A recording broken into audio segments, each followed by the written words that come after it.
Hello, my friends on the other side of this video. My voice getting old. Oh my goodness. Oh, my back. Oh, I'm old.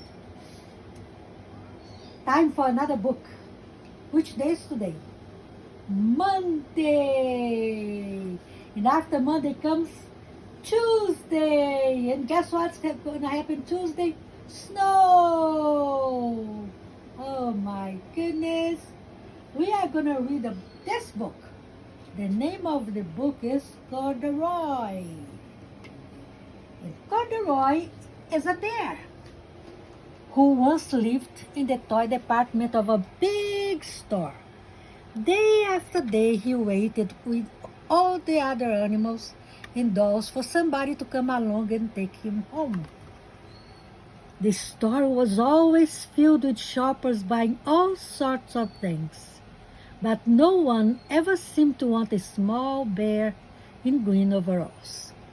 Then, one morning, a little girl stopped and looked straight into the Corduroy's bright eyes. "Oh, Mommy," she said, "look, there's the very bear I've always wanted." "Not today, dear," her mother sighed. "I've spent too much already, but besides, he doesn't look new. He's lost the button on one of his shoulder straps." Corduroy watched them sadly as they walked away. "I didn't know I'd lost a button," he said to himself. "Tonight I'll go and see if I can find it." Oh, he's so sad. I wish I could have that bear. Late that evening, when all the shoppers had gone and the doors were shut and locked, Corduroy climbed carefully down from his shelf and began searching everywhere on the floor for his lost button. Suddenly, he felt the floor moving under him. Quite by accident, he had stepped onto an escalator, and up he went. Could this be a mountain? He wondered. I think I've always wanted to climb a mountain. Who over here would like to climb a mountain? Yeah, it's very hard to do it, but it's fun. So, Corduroy thought he was climbing a mountain when he was going up on the escalator. He stepped off the escalator as it reached the next floor, and there before his eyes was a most amazing sight. Tables and chairs and lamps and sofas and rows of beds. "This must be a palace," Corduroy gasped. "I guess I've always wanted to live in a palace." He wandered around, admiring the furniture. "This must be a bed," he said. "I've always wanted to sleep in a bed." And up he crawled onto a large, thick mattress. All at once he saw something small and round.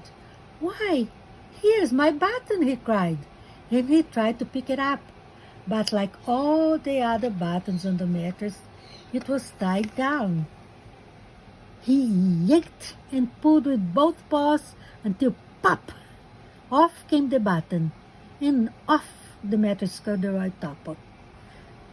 Corduroy toppled bang into a tall floor lamp. Over it fell with a crash. Corduroy didn't know it, but there was someone else awake in the store. The night watchman was going his rounds on the floor above. When he heard the crash, he came dashing down the escalator. "Now, who in the world did that?" he exclaimed. "Somebody must be hanging around." He flashed his lights over sofas and beds until he came to the biggest bed of all. And there he saw two fuzzy brown ears sticking up from under the cover. "Hello," he said. "How did you get upstairs?" The watchman touched Corduroy under his arm and carried him down the escalator and set him on the shelf in the toy department with the other animals and dolls. Corduroy was just waking up when the first customer came into the store in the morning. And there, looking at him with a wide, warm smile, was the same little girl he'd seen on the day before. I am Lisa, she said, and you are going to be my very own bear. Last night I counted what I've saved in my piggy bank, and my mother said I could bring you home. Shall I put him in a box for you? The saleslady asked. Oh, no, thank you, Liza answered, and she carried Corduroy home in her arms. She ran all the way up four flights of stairs into her family's apartment and straight to her own room. Corduroy blinked. There was a chair and a chest of drawers, and alongside a girl-sized bed stood a little bed just the right size for him. The room was small, nothing like the enormous palace in the department store. This must be my home, he said. I know I've always wanted a home. Liza sat down with Corduroy on her lap and began to sew a button on his overall. I like you the way you are, she said, but you'll be more comfortable with your shoulder strap fastened. You must be a friend, said Corduroy. I've always wanted a friend. Me too, said Liza, and gave him a big, big hug. Does anyone here have a friend? Who have a friend here? Can you guys put your hand up? Well, Seth has a friend. He has Eli, and Eli has Seth. And Louis has Noah, and Tyler. Well, I think everybody here are friends, because you all like to play with each other and have fun and have fights sometimes, but this is part of being a friend. So, friend, a real friend is the best thing you can have. You can always tell them your secrets, and you can have someone who's there for you when you need them. So Corduroy got a little friend, and you all have a little friend. And Vovo's your friend too.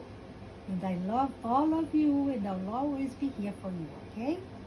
Now it's time to go to sleep, and I will see you tomorrow. And we are ready for our big, big kiss. Let's all put our hands up and wait for Vovo's big kiss. Mwah! Love you guys. Bye.